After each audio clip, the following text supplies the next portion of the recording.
ಈಗ ಹಂತ ಫಸ್ಟ್ ನಾವು ಅತ್ತಿನಿ ಬಗ್ಗೆ ಮಾತಾಡ್ರಿ, ಆಮೇಲೆ ರಾಜ್ಯ ಮಟ್ಟಕ್ಕೆ ಹೋಗೋಣ. ಸರ್ ಅತನಿಗೆ ವಿಶೇಷ ಭೇಟಿ ನೀಡಿದ್ರಿ, ಏನು ವಿಶೇಷ? ವಿಶೇಷ ಇಲ್ಲ. ಕಳೆದ ವಾರದ ರವಿ ಪೂಜಾರು ಪೂಜೆ ಹೊತ್ತು ಬರಲಿಲ್ಲ, ನಾನು ದಿಲ್ಲಿಲಿದ್ದೆ. ಅದಕ್ಕೆ ಇವತ್ತು ನಾನೇ ಇವ್ರಿಗೆ ಹೇಳಿ ಮಂಗಳವಾರ ಬರ್ತೀನಿ ಅಂತ ಹೇಳಿದ್ದೆ. ಆ ಪ್ರಕಾರ ಪೂಜಾಕ್ಕೆ ಬಂದೀನಿ. ಮತ್ತು ಅವ್ರು ಕೆಳಗೆ ಬಸವಣ್ಣ ಅಲ್ಲಿ ಶೋರೂಮ್ ಇದೆ, ಬಟ್ಟೆ ಅಲ್ಲಿ ವಿಸಿಟ್ ಮಾಡ್ಕೊಂಡು ವಾಪಸ್ ಹೋಗ್ತೀನಿ. ಅತ್ನಿ ಅಂದರೆ ವಿಶೇಷ ಇಲ್ಲ ಅನ್ನೋದಕ್ಕಿಂತ ಇಲ್ಲಿ ರಾಜಕಾರಣ ಇದೆ. ನಮ್ಮ ಪಕ್ಷದ ಸಂಘಟನೆ ಮತ್ತು ಪಕ್ಷದ ಬಗ್ಗೆ ಎಲ್ಲ ಚರ್ಚೆ ಮಾಡೋಕ್ಕೆ ನಾವು ಕಾರ್ಯಕ್ರಮ ಮೇಲೆ ಚರ್ಚೆ ಮಾಡ್ತೇವೆ. ಚವ್ಹಾಣ್ ಅವ್ರ ಮ್ಯಾರೇಜ್ ಇದೆ ನಾಳೆ 6ನೇ ತಾರೀಕು. ಅವತ್ತು 6ನೇ ತಾರೀಕು ನಮ್ಮ ಸಂಬಂಧಿಕರು ಬೆಂಗಳೂರು ಮದುವೆಯಿಂದ ಆಗ ಅವ್ರು ಭೇಟಿಯಾಗಿ ಶುಭಾಶಯ ಕೋರಕ್ಕೆ ಬಂದಿದ್ದೀವಿ.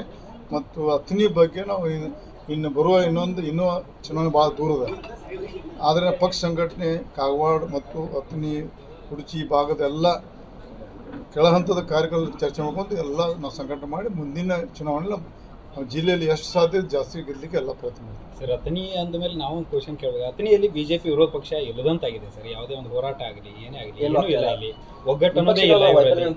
7-8 ಜನ ಯಾರೋ ಒಂದು ರೀತಿ ಏನೋ ಸ್ಪಂದನೆ ಇಲ್ಲ, ಏನೇನು ಇಲ್ಲ ಸರ್. ಇಲ್ಲಿ ಯಾವ ರೀತಿ ನೀವು ಪಕ್ಷ ಕಟ್ತೀರಿ? ಇಲ್ಲ, ನೀವು ನೋಡಿ ವಿರೋಧ ಪಕ್ಷದ ಹಂಗೆ ಭಾವನೆ ಆಗ್ತದೆ, ಹಂಗೆ ಇರಲ್ಲ. ನಮ್ಮ ಕಳೆದ ಬಾರಿ 9 ಮತ್ತು 2 ವರ್ಷ ಇದ್ದಾಗ ಪೂರ್ವ ಕಾಂಗ್ರೆಸ್ ನೆಲಕ್ಕೆ ಹಚ್ಚುತ್ತಾ ಅಂತೀರಿ ನಾವು. ಅದು 130 ಸೀಟ್ ಬಂದು ಹಂಗೆ ಭಾವನೆ ಆಗ್ತದೆ, ಹಂಗೇನಿರೋದಿಲ್ಲ. ಒಂದು ಏನಾದ ಕೆಲವೊಂದು ವಿಷಯ ಮಾಧ್ಯಮ ಮಾತಾಡೋದು ನಮ್ಮ ಪಕ್ಷ ಆಗೋ ಬಗ್ಗೆ ಸಾಧಕವಾಗಿ ಚರ್ಚಿಸಿ ಅದನ್ನು ಸರಿಪಡಿಸ್ಕೊಂಡು ಮುಂದುವರಿತೀವಿ. ಮತ್ತು ಬರುವ ತಾಲೂಕು ಪಂಚಾಯತ್ ಜಿಲ್ಲಾ ಪಂಚಾಯತ್ ನಾವು ಹೆಚ್ಚಿಗೆ ಸೀಟ್ಗಿದ್ದ ಏನು ಮಾಡಬೇಕೆಲ್ಲ ಮಾಡ್ತೀವಿ. ಸರ್ ನೀವಿದ್ದಾಗ ಬಸವೇಶ್ವರ ಯಾಕೆ ನೀರಾವರಿ ಯೋಜನೆ ಒಂದು ಹಂತಕ್ಕೆ ಬಂದಿತ್ತು ಸರ್. ಶ್ರೀಮಂತ್ ಪಾಟೀಲ್ ಅವರು ಕೂಡ ಸ್ವಂತ ನಿರ್ಧಾರಗಳನ್ನು ಕೊಟ್ಟಿದ್ರು, ಇದನ್ನು ಮಾಡಿದ್ರು. ಬಟ್ ಇನ್ನೂವರೆಗೂ ಅಲ್ಲಿ ನೀರಿನ ಕಾಮಗಾರಿ ಪ್ರಾರಂಭ ಆಗಿದೆ, ಕುಂಟುತ್ತಾ ಇದೆ ಸರ್. ಈಗ ನಮ್ಮನ್ನು ಶ್ರೀಮಂತ ಪಾಟೀಲ್ ಅವರು ಸ್ವಂತ ಕೈಲಿ ದುಡ್ಡು ಕೊಟ್ಟು ಕೇಬಲ್ ತರಿಸಿ ಮೋಟರ್ ತರಿಸಿ ತಮ್ಮ ಫ್ಯಾಕ್ಟ್ರಿ ಜನ ಹಚ್ಚಿ ಮಾಡಿದ್ರು. ದುರ್ದೈವ ಆ ಭಾಗದ ಜನನ ಊಟ ಹಾಕಲ್ಲ ಅವ್ರಿಗೆ. ಅದೊಂದು ಅವ್ರ ಮನಸ್ಸಿಗೆ ಬೇಜಾರಿದೆ. ಅದ್ರ ಎಲ್ಲ ರಾಜಕಾರಣ ಕೆಲ ಹಂತ ಮಂದಿ ಜನರು ಏನು ತಪ್ಪು ತಡೆ ಆಗುತ್ತೆ ಅವ್ರಿಗೆ ಸರಿಪಡಿಸ್ಕೊಂಡು ಅದರ ಶೀಘ್ರದಲ್ಲಿ ಈ ಸರ್ಕಾರದ ಮಣ್ಣು ಮಾಡ್ಕೋತೇವೆ. ಅಲ್ಲಿ ಸ್ಥಳೀಯ ಶಾಸಕರಿರ್ಬೋದು, ಮೇಲೆ ಮಂತ್ರಿ ಇರ್ಬೋದು, ರಾಜಕಾರಣ ಮಾಡಬೇಡಿ. ನೀರು ಮತ್ತು ವಿದ್ಯುತ್ ಇದರಲ್ಲಿ ಸಾರ್ವಜನಿಕ ಏನು ಅದಲ್ಲ ಅದ್ರ ಬಗ್ಗೆ ರಾಜಕೀಯ ಮಾಡಿದೆ ಜನರಿಗೆ ಕೊನೆ ಹಂತ ತಲುಪೋರಿಗೆ ಕೆಲಸ ಮಾಡ್ಬೇಕು, ಅದು ಮನವಿ ಮಾಡ್ಕೋತೀನಿ. ಸರ್ ಆಲ್ಮಟ್ಟಿ ಬದಲಿ ಆಲ್ಮಟ್ಟಿ ಏನು ಆ್ಯಕ್ಚುಲಿ ಏನಾಗಿದೆ ಸರ್, ಹೆಚ್ಚಾಗಬೇಕಾಗಿತ್ತು ಮಹಾರಾಷ್ಟ್ರ ಬೇಡ ನೋಡ್ರಿ. ಅವರು ನೋಡ್ರಿ ಮಹಾರಾಷ್ಟ್ರ ಸರ್ಕಾರ ಅವ್ರ ಪಕ್ಷ ಅವ್ರು ಕೆಲಸ ಮಾಡ್ತಾರೆ. ನಮ್ಮ ರಾಜ್ಯದ ನಾವು ಹಿತ ಮಾಡೋಕೆ ಏನು ಮಾಡಬೇಕು ನಾವು ಮಾಡಬೇಕು. ಅದನ್ನೆಲ್ಲ ಸರ್ವಪಕ್ಷ ಮತ್ತು ಎಲ್ಲ ಪಕ್ಷ ಮೀಟಿಂಗ್ ಕರೆದು ಮುಖ್ಯಮಂತ್ರಿ ತೀರ್ಮಾನ ತಗೋಬೇಕು. ಅದಕ್ಕೆ ಏನಿದೆ ಮುಖ್ಯಮಂತ್ರಿ ತೀರ್ಮಾನ ನಾವು ಬಂದಿರ್ತೀವಿ. ಸರ್ ತಾವಿದ್ದ ಸಮಯದಲ್ಲಿ ನೀರಿಗಾಗಿ ನೀರು ಯೋಜನೆ ಅಂತ ಒಂದು ಜನ ಪ್ರಯತ್ನ ಮಾಡಿದ್ದಾರೆ. ಈಗಿನ ಮಂತ್ರಿಗಳು ಅದನ್ನು ಏನೋ ಅದನ್ನ ಈಗ ಬೇಡ, ಈಗ ಅವ್ರು ಮಂತ್ರಿ ಯಾವ್ದು ಮಾಡಿದಾರೆ ಅನ್ನೋದು ಬೇಡ. ಮತ್ತೆ ದೇವರಲ್ಲಿ ಆಚರಣೆ ಮಾಡಿ ಮತ್ತು ಅದೇ ಭಾರತೀಯ ಜನತಾ ಪಕ್ಷ ಸರ್ಕಾರ ಬಂದು ಒಂದು ಒಳ್ಳೆಯ ವಾತಾವರಣ ಸೃಷ್ಟಿಯಾಗಿ ನಮ್ಗೆ ಅದೇ ನೋಡೋಣ. ಅದರಲ್ಲಿ ದೇವರ ಆಶೀರ್ವಾದ ತಾಯಿ ಕೇಳಿ ಬಸವಣ್ಣರು ಅವನ ಆಶೀರ್ವಾದ ಮತ್ತು ಅದೇ ಸ್ಥಾನ ಕೂತ್ರೆ ಇದು ಶೀಘ್ರ ಮಾಡಿಕೊಡ್ತೇವೆ ಸಂದರ್ಭ ಹೇಳಕ್ಕೆ. ಅಮೋಜೇಶ್ವರಿ ನೀರಾವರಿ ಕಾಮಗಾರಿ ಬರದಂತ ಅಷ್ಟೇ, ಅದರಲ್ಲಿ ಕಳಪೆ ಕಾಮಗಾರಿ ನಡೀತಾ ಇದೆ ಅಂತ ಕೆಲವು ಗ್ರಾಮಸ್ಥರು ಆರೋಪ ಮಾಡ್ತಾ ಇದ್ದಾರೆ. ನೀವೇನಾದರೂ ಅಲ್ಲಿ ಭೇಟಿ ಕೊಡ್ತೀರಾ ಅಥವಾ ಯಾವುದಾದ್ರು ವಿಶೇಷ ತಂಡಕ್ಕೆ ಭೇಟಿ ಕೊಡಿ ಅಂತ ಮನವಿ ಸಲ್ಲಿಸ್ತೀರಾ? ಯಾವ ರೀತಿ ಅಂತ ಸರ್? ನೋಡೋಣ. ಅದು ಯಾಕಂದರೆ ಅಲ್ಲಿ ಸ್ಥಳೀಯವಾಗಿ ಸ್ಥಾನಿಕವಾಗಿ ಚರ್ಚಿಸಿ ನಿರ್ಣಯ ತೊಗೋತೀವಿ. ನಮ್ಗೆ ಅಲ್ಲಿ ಗೊತ್ತಿಲ್ಲ, ನಮಗೂ ಬಂದಿದೆ. ಬಟ್ ಈಗೇನೋ ಮಾತ್ರ ರಾಜಕಾರಣ ಆಗ್ತದೆ. ಬಟ್ ಕೆಲಸ ಆಗಲಿ, ಅದು ಕಳಪೆ ಆಗಿದ್ದಲ್ಲ ಸರಿಪಡಿಸಿಕೆ ಮೂಲಕ ನಮ್ಮ ಪಕ್ಷದಿಂದ ಮಾಡ್ತೇವೆ. ನೀರಾವರಿ ಯೋಜನೆ ಸರ್, ಅದು ಏನಾದರೂ ಈಗ ತಪ್ಪಿತು ಅಂದ್ರೆ ಜನ ಸಫರ್ ಆಗ್ತಾರೆ. ಅದರಿಂದ ನೀವು ಏನಾದರೂ ಭೇಟಿ ಆಲ್ರೆಡಿ ದಾರಿ ತಪ್ಪಿತ್ತು. ಅದು ದಾರಿ ತಪ್ಪಿದೆ, ತಪ್ಸಾರ. ಅದೇನು ಮಾತಾಡಿ ಅರ್ಥ ಇಲ್ಲ. ಇನ್ನೊಂದು 2 ವರ್ಷ ನಮ್ಮ ಅತ್ನಿ ಭಾಗ ಜನತೆಗೆ, ವಿಶೇಷವಾಗಿ ಆ ಕೊಟ್ಟಲಿ ಭಾಗದ ಜನತೆಗೆ ನಾವು ನೀರಾವರಿ ಮಾಡೋದು ಭಾಳ ಒಳ್ಳೆಯ ಮಹೇಶು ನಾವು ಭಾಳ ಆಶೀಲೆ ಮಾಡಿದ್ದೀವಿ.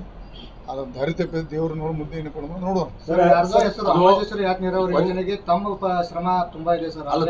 ಬೇರೆದವರು ಬಂದಿರೋದು ತುಂಬ ಅಲ್ಲ. ಅತನಿ ತಾಲೂಕದಾಗ ರಮೇಶಣ್ಣ ಜಾರಕಿಹೊಳಿ ನೀರಾವರಿ ಮಂತ್ರಿ ಆದದ್ದನ ಇದಕ್ಕೆ ಅಮ್ಮಜಿಸುವೆ ಆಗ್ಬೇಕಾದ ಕಾರಣ. ಅವು ಬಂದ್ರೆ ಇದ್ದಿದ್ದಿಲ್ಲ ಅಂದ್ರೆ ಯಾರ ಕಡೆಯೂ ಸಾಧ್ಯ ಆಗ್ತಿದ್ದಿಲ್ಲ. 1441 ಕೋಟಿ ಅದು ಪ್ಲ್ಯಾನಿಂಗ್ ಮಾಡುವವು, ಪೈಪ್ಲೈನ್ ಮಾಡಿದಂಥವು ಎಲ್ಲ ಕ್ಲಿಯರ್ ಮಾಡಿ 29/3/2023 ಟೆಂಡರ್ ಆಗಿ ಅವತ್ತು ಫೈನಾನ್ಸ್ ಬಿಟ್ಟು ಓಪನ್ ಆಗೋ ಲೆವೆಲ್ ಇತ್ತು.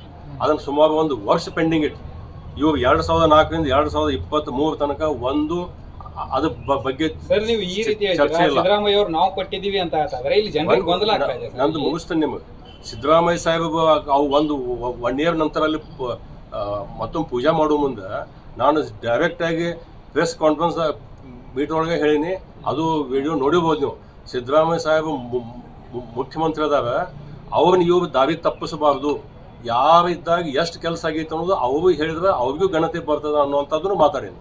ಇದು ಹಿಂದಿಲ್ಲ ಮುಂದಿಲ್ಲ, ಜನರಿಗೆ ಗೊತ್ತದ. ಒಂದೇನು ಎಲ್ಲರಿಗೂ ಭಯ, ಸಿಗಿಸ್ತಾರೋ ಮಾಡ್ತಾರೋ ಹಿಡಿತಾರೋ ಅಂಥೇಳಿ ಯಾರೂ ಅದನ್ನು ಕೇಳಾಕತ್ತಿಲ್ಲ. ಸರ್ ಒಂದು ವರ್ಷ ಎಚ್ ಕೆ ಪಾಟೀಲ್ ಪ್ರಶ್ನೆ ಮಾಡ್ಬೇಕಾಗಿತ್ತು ಸರ್. ಮಾಡ್ಯವು, ಸಾಕಷ್ಟು ಸಲ ಮಾಡಿವು, ಮಾಧ್ಯಮ ಮುಖಾಂತರ ಮಾಡಿವು. ನಿಮಗೆ ಅದನ್ನು ವಿಡಿಯೋ ಕಳಿಸ್ತಾನೆ, ಡೈರೆಕ್ಟ್ ಕೇಳೋದು. ಅದಕ್ಕೆ ಅವ್ರು ಉತ್ತರ ಎಲ್ಲಿಯೂ ಕೊಟ್ಟಿಲ್ಲ. ಇಂಥ ಹೊತ್ತಿನಾಗ ಎಚ್ ಕೆ ಪಾಟೀಲ್ ಅವ್ರನ್ನ ನಾವು ನೆನೆಸ್ಬೇಕಾಗತ್ತೆ. ಕೊರ್ತಿ ಕೋಲಾರ ಬೀಚ್ ಅನ್ನೋ ನಮ್ಗೆ ಕಲ್ಪನೆ ಐತಿ. ಅದು ಅಡಿಗಲ್ ಪೂಜಾಕ್ಕೆ ಎಚ್ ಕೆ ಪಾಟೀಲ್ ಹೋಗಿದ್ರು ಉದ್ಘಾಟನೆ. 3 ಕಿಲೋಮೀಟರ್ ಬ್ರಿಡ್ಜ್ ಅದು. ಅವು ಭಾಳ ಸ್ಪಷ್ಟವಾಗಿ ಎಚ್ ಕೆ ಪಾಟೀಲ್ ಅವ್ರು ಮಾತಾಡಿದ್ರು. ಇವತ್ತು ಪಕ್ಷ ಯಾವುದೇ ಇವತ್ತಾಗ ಇದನ್ನು ಮಾಡಿದಂಥವು ಜೆ.ಎಚ್. ಪಟೇಲ್ರು. ಇದ್ರಾಗ ನಂದೇನು ಪಾತ್ರ ಇಲ್ಲ, ನಾ ಮಂತ್ರಿ ಅದನ್ನು ಪ್ರೋಟೋಕಾಲ್ ಪ್ರಕಾರ ಬಂದನು ಅಂತೇಳಿ ಇದ್ದಕ್ಕಿದ್ದಂಗೆ ಮಾತಾಡಿದ್ರು. ಇವರು ಹೇಳಬೇಕಾಗಿತ್ತು, ರಮೇಶ್ ಅಣ್ಣ ಜಾರಕಿಹೊಳಿ ಇದ್ದಾಗ ಮಾಡಿದ್ದು ಅವರಿಂದ ಆಗೈತೆ. ಇನ್ನು ಮುಂದಿನ ಏನೈತೆ ಅದನ್ನು ಮಾಡ್ತಂದ್ರೆ ಅವ್ರಿಗೂ ಗೌರವ ಬರ್ತಿತ್ತು. ಇವತ್ತು ಆ ಸ್ಕೀಮ್ ಎಲ್ಲ ಕೆಡಿಸ್ಯಾರ, ಪ್ಲ್ಯಾನ್ ಮಾಡಿದ್ದು ಫಂಡ್ಗಳು ತೆಗೆದ್ರ ನನಗೆ ತೆಗೆದ ಎಲ್ಲ ಹೊಲಸು ಮಾಡ್ಯಾರ. ಇನ್ನು ಅದನ್ನು ಬದಲಾಯಿಸಬಾರ್ದಾಗಿತ್ತು ಇಷ್ಟ. ಇಲ್ಲ ಆಯ್ತು, ಅದು ಮುಗಿದು ಈಗ ಚರ್ಚೆ ಮಾಡೋ ರಾಜಕಾರಣಕ್ಕೆ ದೇವರ ಸ್ಥಳೀಯ ಶಾಸಕ ದೇವ್ರ ಒಳ್ಳೆ ಬುದ್ಧಿ ಕೊಡಲಿ, ಒಳ್ಳೆ ಕೆಲಸ ಮಾಡಿ ಹಾರೈಸ್ತಾರೆ. ಸರ್ ಇವತ್ತು IPL ಮ್ಯಾಚ್ ಇದೆ ಸರ್, ಒಂದು ಶುಭ ಹಾರೈಕೆ. ನೋಡಿ ಅದೇ IPL ಬಿಡ್ರಿ, ಅದೇ ಯಾರಿಗಾದ್ರೂ ಇಂಡಿಯಾದಾಗ ಗೆಲ್ತಾರೆ. ಬೆಂಗಳೂರಿಗೆ ಗೆದ್ದಿರ್ಬೋದು, ಪಂಜಾಬ್ ಭಾರತದಾಗ ಕಪ್ ಸರ್ ಯತ್ನಾಳ್ ಉಚ್ಚಾಟನೆ ಎಲ್ಲಿವರೆಗೆ ಬಂತ ಸರ್? ಸರ್ ಅದು ಯತ್ನಾಳ್ ಉಚ್ಚಾಟನೆ ಪ್ರಮುಖ. ನೀವು ಅವ್ರ ಜೊತೆ ಇದ್ರಿ, ನಮ್ಮ ಬೆಂಬಲಿಗೆ ಯಾರು? ಇಡೀ ಪಾರ್ಟಿ ನಮ್ಮ ಬೆಂಬಲಿಗೆ ಅದೇ. ಹಂಗೆ ಸಂಬಂಧ ಯತ್ನಾಳ್ ಅವರು ಉಚ್ಚಾರಣೆ ಆಗಿರ್ಬೋದು. ಕಾರಣವಾಗಿ ನಾವು ಈಗ ಕೆಲವು ಅದನ್ನು ಹೈಕಮಾಂಡ್ ಮಾತಾಡಿದ್ದೀವಿ, ಮಾಧ್ಯಮದ ಹೇಳೋದಿಲ್ಲ. ಆದರೆ ಶೀಘ್ರ ಒಳ್ಳೆಯದಾಯಕ ಒಂದು ಉದಾಹರಣೆ ಮೆಸೇಜ್ ಬರ್ತೈತೆ ಅಂತ ಒಂದು ಆಶಾಭಾವನೆ ಇದೆ. ಅವ್ರಿಗೂ ಮನವಿ ಮಾಡ್ಕೋತ ಯತ್ನಾಳ್ ಅವರಿಗೆ ಹೆಚ್ಚಿಗೆ ಮಾತಾಡದೆ ಸ್ವಲ್ಪ ಗಂಭೀರವಾಗಿರಬೇಕು. ಮತ್ತು ಅವ್ರಿಗೆ ಆದಷ್ಟು ಶೀಘ್ರದಲ್ಲಿ ಭಾರತೀಯ ಜನತಾ ಪಕ್ಷ ಸ್ಥಾನಮಾನ ಸಿಗ್ತೈತೆ ಅಂತ ಈ ಸಂದರ್ಭ. ಈ ತಿಂಗಳಲ್ಲಿ ಬರ್ಬೋದಾ ಸರ್? ನಮ್ಗೆ ರಾಷ್ಟ್ರೀಯ ಪಕ್ಷದು ತಿಂಗಳಾಗ್ಬೋದು, 1 ವರ್ಷ ಆಗ್ಬೋದು. ಅಗ್ನಿ ಕಾಂಗ್ರೆಸ್ನಲ್ಲಿ ಒಳಜಗಳ ಪಂಗಡಗಳಾಗಿದ್ದವು, ಅದ್ರ ಬಗ್ಗೆ ಅಂತ ಅವ್ರ ಪಕ್ಷ ಆಂತರಿಕ ಸಮಸ್ಯೆ ಚರ್ಚೆ ಚರ್ಚೆ ಸರ್ ನಮ್ಮ ಪಕ್ಷಕ್ಕೆ ಹೇಳ್ತಾನೆ. ಕೆಲವೊಂದಿಷ್ಟು ಬಿಜೆಪಿ ನಾಯಕರನ್ನು ಈಗ ಉಚ್ಚಾಟನೆ ಮಾಡ್ತಾ ಇದಾರೆ. ಏನು ಸರ್ ಪ್ರತಿಯಲ್ಲಿ ರಾಜ್ಯದಲ್ಲಿ ಇಲ್ಲ ನೋಡಿ ಪಕ್ಷಕ್ಕಿದ್ದು ನಾವು ದೊಡ್ಡವಲ್ಲ. ಪಕ್ಷ ತೀರ್ಮಾನ ಯಾವ ತಲೆ ಬರಬೇಕು, ನಮ್ದು ಏನೋ ಆಗೋ ಹೋಗೋ ಬಗ್ಗೆ ನಾವು ಮಾತಾಡೋ ಇತಿಮಿತಿಯಲ್ಲಿ ಮಾತಾಡಬೇಕು. ನಾನೇ ಇರ್ಬೋದು, ಯತ್ನ ಇರ್ಬೋದು, ಯಾರೇ ಕುಮಾರ ಮಂಗಾರಪ್ಪ ಇರ್ಬೋದು. ಪಕ್ಷದ ಶಿಸ್ತಿನಲ್ಲಿ ಮಾತಾಡೋದು ಒಳ್ಳೆಯದು. ನಾವು ಪಕ್ಷದ ದಾರಿ ಬಿಟ್ಟು ಹೋಗ್ಬಾರ್ದು. ಯಾರೇ ಏನೇ ಇರಲಿ, ನಮ್ಮದು ಎಷ್ಟೇ ನಮ್ಮಲ್ಲಿ ಅಪಸ್ವರ ಇದ್ರೂ ಸಹಿತ ನಾವು ಪಕ್ಷ ವೇದಿಕೆ ಮಾತಾಡಬೇಕು. ಕೆಲವೊಂದು ವಿಷಯ ಬಹಿರಂಗ ಮಾತಾಡಿದ್ರೆ ಸ್ವಲ್ಪ ದಾರಿ ತಪ್ಪಿದಾಗ ನಾವು ವಿಚಾರ ಮಾತಾಡಬೇಕು. ಮತ್ತು ಅತಿ ಶೀಘ್ರ ಪಕ್ಷದ ಏನೇ ಆಗಲಿ ಒಳ್ಳೆ ತೀರ್ಮಾನ ಬರ್ತದೆ, ಸಂತೋಷ ಸುದ್ದಿ ಅತಿ ಶೀಘ್ರ ಬರ್ತದೆ. ಪಕ್ಷ ಸಂಘಟನೆ ಮಾಡಿ ತಾಲೂಕು ಪಂಚಾಯತ್, ಜಿಲ್ಲಾ ಪಂಚಾಯತ್ 22 ಬರುವ ಚುನಾವಣೆಯಲ್ಲಿ ನಮ್ಮ ಭಾರತೀಯ ಜನತಾ ಪಕ್ಷ 130 ಸೀಟಾಗಿ ಇತ್ತು. ಸರ್ ಅಧ್ಯಕ್ಷರ ಮಾತ್ರ ನಡೀತಾ ಇದೆ ಬಿಜೆಪಿ. ಹಂಗೆ ಸಂಬಂಧ ಇಲ್ಲ, ನೀವು ತಿಳ್ಕೊಂಡ್ರಿ. ಹಂಗೇನಿಲ್ಲ, ಅವ್ರೇನಿಲ್ಲ ಅದೇನು ಹೇಳಕ್ಕೆ ಬರೋಕ್ಕೆ ಎಲ್ಲಿ ನಮ್ಮ ಚರ್ಚೆ ಮಾಡಿದ್ರು. ನಮಗೂ ಏನು ಹೈಕಮಾಂಡು ಪಕ್ಷದ ಹೈಕಮಾಂಡ್ ನಮಗೇನು ಕಿಮ್ಮತ್ತು ಕೊಟ್ಟಿದ್ದಾರೆ. ನಮ್ಮದು ಚೆನ್ನಾಗಿದೆ, ಒಳ್ಳೆಯ ಅಧ್ಯಕ್ಷ ಸ್ಥಾನ ಬದಲಾವಣೆ ಕೇಳಿ ಬರ್ತಾ ಇದೆ ಸರ್. ಸೋಮನ್ ಅವ್ರಿಗೆ ಕೊಡ್ತಾರೆ. ಇಲ್ಲ, ನಮ್ಗೆ ಗೊತ್ತಿಲ್ಲ. ಈಗ ನಮ್ಮ ಪಕ್ಷದ ಹೈಕಮಾಂಡ್ ತಿಳಿಸಿದ್ರು, ನಮ್ಗೆ ಏನು ಅನಿಸಿಕೆ ಹೇಳಿದ್ವಿ. ಅವರ ಅಂತಿಮ ತೀರ್ಮಾನ ತಗೋತಾರ. ಅದು ಏನು ತಗೋತಾರೋ ಸ್ವಾಗತ. ಸರ್ ಇನ್ನೂ ಸಹ ನಾಯಕರ ಉಚ್ಚಾಟನೆ ಮಾಡ್ತಾ ಇದ್ದಾರೆ ಅನ್ನೋದಿಷ್ಟು ಮಾತುಗಳು ಕೇಳಿ ಬರ್ತಾ ಇದ್ರು ಸರ್ ರಾಜಕೀಯ ವಲಯದಲ್ಲಿ. ಮಾಡಿ ಯಾರು ಬೇಕಾ ಮಾಡ್ಬೋದು. ಅವ್ರ ಕಡೆ ನೋಟಿಸ್ಕೊಂಡು ನಮ್ಮ ಕಡೆ ಮಾಡ್ತಾರೆ. ಈಗ ಅವ್ರು ನೋಟಿಸ್ ಕೊಡೋಗಳು ಬಾಯಿ ಮುಚ್ಚಿ ಕೂತ್ರು ಅವರು. ಅದಕ್ಕೆ ಅವರು ಉಳಿತಾರೆ. ಮತ್ತು ಅವ್ರದ್ದು ದಾರಿ ತಪ್ಪರೆ ಅವ್ರಿಗೂ ಹೈಕಮಾಂಡ್ ನಿರ್ಣಯ, ಅವ್ರಿಗೂ ಸೂಕ್ತವಾಗಿ ನಿರ್ಣಯ ತಗೋತಾರೆ. Thank you sir. Thank you sir. ಈಗಾಗಲೇ ಹುಬ್ಳಿ ಧಾರವಾಡಕ್ಕೆ ಕೈಗಾರಿಕೆಗೆ ನೀರು ಬಿಡ್ತಾ ಇದ್ದಾರೆ. ಈಗ ರಕ್ಷಣಾ ವೇದಿಕೆಯವರು ಅದನ್ನು ಹೋರಾಟ ಪ್ರಾರಂಭ ಮಾಡಿದ್ದಾರೆ. ಆ ಹೋರಾಟಕ್ಕೆ ಅಷ್ಟು ಶಕ್ತಿ ತುಂಬಲ್ಲ. ನಮ್ಮೆಲ್ಲ ಪಕ್ಷಾತೀತವಾಗಿ ಎಲ್ಲ ಪಕ್ಷದ ನಾಯಕರು ಎಲ್ಲ ಸಂಘಟನೆ ಕುಡ್ಕೊಂಡು ಅದು ವಿರೋಧ ಮಾಡಬೇಕು. ನಾವು ಕೈಗಾರಿಕೆ ನೀರು ಕುಡಿದು ವಿರೋಧ ಇಲ್ಲ. ಇಲ್ಲಿಂದ ಯಾಕಪ್ಪ ಇಟ್ಟು ದೂರ, ಇಲ್ಲಿ ಹತ್ತು ಆಜುಬಾಜು ಇನ್ನೂ ಬೇಕಾದ ಸೋರ್ಸ್ ಅವ. ಈಗಿನ ಮುಖ್ಯಮಂತ್ರಿ, ಈಗಿನ ನೀರಾವರಿ ಸಚಿವರು ಮನವಿ ಮಾಡ್ಕೋತೀನಿ, ಅಲ್ಲೇ ಸುತ್ತಮುತ್ತಲ ಭಾಳಷ್ಟು ನೀರು 60-20 ಟೀಮ್ಸ್ ನೀರು ಸಿಗ್ತೈತಿ. ನನಗೆ ಗೊತ್ತೈತೆ ಅದು. ನಾನು ಕ್ಲೋಡ್ ವರ್ಕ್ ಆದ್ರೆ ಹೇಳ್ತೀನಿ ಕೆಲವೊಂದು ವಿಷಯ ಬಹಿರಂಗ ಪಡಿಸೋದಲ್ಲ. ಅಲ್ಲೇ ಹುಬ್ಬಳ್ಳಿ ಪಕ್ಕದಾಗ 60 ಟೀಮ್ಸ್ ನೀರು ಸಿಗ್ತೈತಿ. ಅದನ್ನು ಹೊಸ ಸ್ಕೀಮ್ ಮಾಡಿ ಆಗ್ತೈತಿ. ನಾನು ಕರೆದು ಮಾತಾಡ ಮುಖ್ಯಮಂತ್ರಿ ಹೇಳ್ತೀನಿ ಎಲ್ಲಿ ನೀರು ಐತೆ ಹೇಳ್ತಾನೆ. ಅಲ್ಲೇ ಹುಬ್ಬಳ್ಳಿ ಬಾಜುಕ್ಕೆ 60 ಟೀಮ್ಸ್ ನೀರು ಅದಾವೆ. ಸತೀಶ್ ಜಾರಕಿಹೊಳಿ ಅವರ ವಿರೋಧದಿಂದಾನೇ ಡಿ.ಕೆ. ಶಿವಕುಮಾರ್ ಈ ಯೋಜನೆಯನ್ನು ಕೈಗೆತ್ತಿಕೊಂಡ್ರು ಅಂತ ಹೇಳ್ತಾರೆ ಸರ್. ನನಗೆ ಅವಾಗ ಸತೀಶ್ ಜಾರಕಿಹೊಳಿ ಉತ್ತರ, ಡಿ.ಕೆ. ಶಿವಮೊಗ್ಗ ನಾ ಇದ್ರೆ ಅಲ್ಲಿ ರಮೇಶ್ ಜಾರಕಿಹೊಳಿ ಉತ್ತರ ಹೇಳ್ತಿದ್ದೆ. ಸರ್, ಮಂಗಳೂರಿನಲ್ಲಿ ಗಲಭೆ ಆಗ್ತಾ ಇದೆ. ಹಿಂದೂ ಕಾರ್ಯಕರ್ತರನ್ನ ಗಡೀಪಾರು ಮಾಡ್ತಾ ಇದ್ದಾರೆ. ನೋಡ್ರಿ, ಕಾಂಗ್ರೆಸ್ ಪಕ್ಷದ ಇದೇ ಧೋರಣೆಯಿಂದ ಈಗಾಗಲೇ ಸಮಾಜವಾದ ಪಾರ್ಟಿ ಉತ್ತರ ಪ್ರದೇಶದಲ್ಲಿ ಕಿತ್ಕೊಂಡು ಹೋಗಿದ್ದೇ ಕಾರಣ. ತುಷ್ಟೀಕರಣ ಒಂದೇ ಸಮುದಾಯ ತುಷ್ಟೀಕರ ರಾಜಕಾರಣದ ಸಮಾಜವಾದ ಪಾರ್ಟಿ ಮೂಲ ಗುಂಪಾಗಿದೆ. ಹಾಗೆ ಕರ್ನಾಟಕದ ಕಾಂಗ್ರೆಸ್ ಪಕ್ಷ ನಿರ್ನಾಮ ಆಗ್ತದೆ. ನೋಡ್ರಿ, ಯಾವ ಹಿಂದೂ ಕಾರ್ಯಕರ್ತರಲ್ಲಿ ಮುಸ್ಲಿಮಲ್ಲಿ ಯಾರೇ ಇರಲಿ ತಪ್ಪು ಮಾಡೋದು ಕ್ರಮ ತಗೊಳ್ಳಿ. ಅದು ರಾಜಕೀಯ ದ್ವೇಷ ತಗೋದು ತಪ್ಪು. ಎಂ ಬಿ ಪಾಟೀಲ್ ಅವರು ಒಂದ್ ಕಡೆ ಹೇಳ್ತಾರೆ ಈಗಾಗಲೇ ಕೈಗಾರಿಕೆಗಳು ಆಗ್ತಾ ಇದಾವೆ, ಈ ದೃಷ್ಟಿಯಿಂದ ನಾವು ನೀರು ಒಯ್ತಾ ಇದೀವಿ. ಅಲ್ಲ ಸ್ವಾಮಿ, ಎಂ ಬಿ ಪಾಟೀಲ್ ಸಾಹೇಬ್ರೆ, ಇಲ್ಲಿ ನೀವು ನಮ್ಮ ಭಾಗದವರು ನಮ್ಮ ಮೊದಲೇ ನೀರು ಕಡಿಮೆ ಟೇಲೆಂಟ್ಗೆ ನಾವು ಬಾಗಲಕೋಟೆ ಟೇಲೆಂಟ್ ನೀರು ಹೋಗೋದಿಲ್ಲ ಹಿಡ್ಕಲ್ ಡ್ಯಾಮ್ದಿಂದ. ಇನ್ನೂ ಇವತ್ತು ಒಂದು ನೋಡಿ ಕೈಗಾರಿಕೆ ಹೋಗುತ್ತೆ ನಾವು ಇರೋದಿಲ್ಲ.